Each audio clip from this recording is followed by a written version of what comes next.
This is the story of a man named Stanley. Stanley worked for a company in a big building where he was employee number 427. Employee number 427's job was simple. He sat at his desk in room 427 and he pushed buttons on a keyboard. Orders came to him through a monitor on his desk, telling him what buttons to push, how long to push them, and in what order.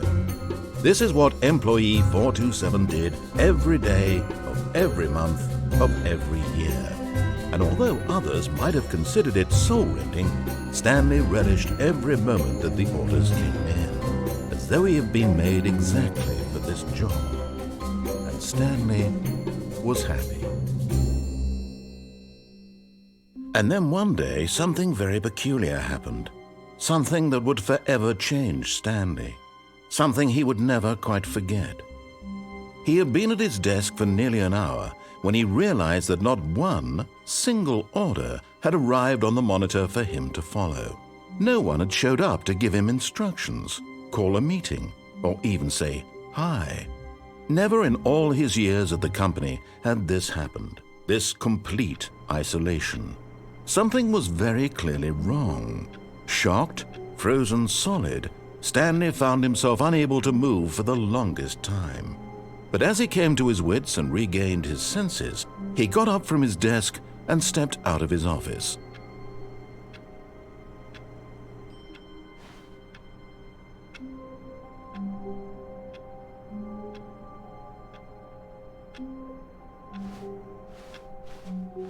All of his co-workers were gone.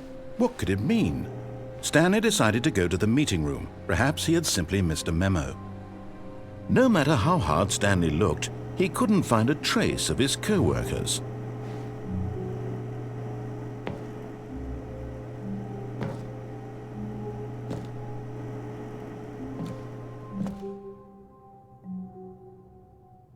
At first, Stanley assumed he'd broken the map, until he heard this narration and realized it was part of the game's design all along. He then praised the game for its insightful and witty commentary into the nature of video game structure and its examination of structural narrative tropes. So, now that you're here, what do you think? Isn't this a fun and unique place to be? Why don't we take a minute just to drink it all in? Okay, I'm over it now. What do you think? Are you sick of this gag yet?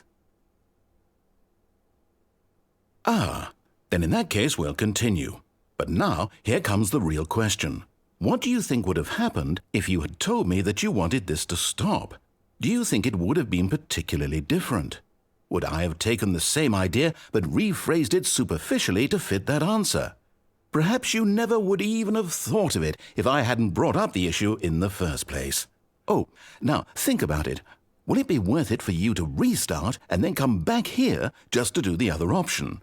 Clearly, this whole gag takes some time. What if the other option is even longer?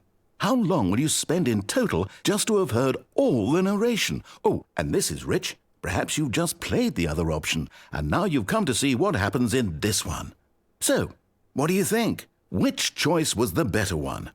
Imagine if you had selected continue on your first playthrough, how tantalizing it would be not knowing what happens when you pick the other option. Indeed, you are one of the lucky ones. Though if the other option is really miserable to listen to, then perhaps you're not. In fact, I'm just going to say that no one who's listening to this is lucky. Well now, I've built up the other option so much that I'm going to stop talking and leave you to your decision whether to come back here, continue with the game, or just sit in this spot forever and ever. Cheers.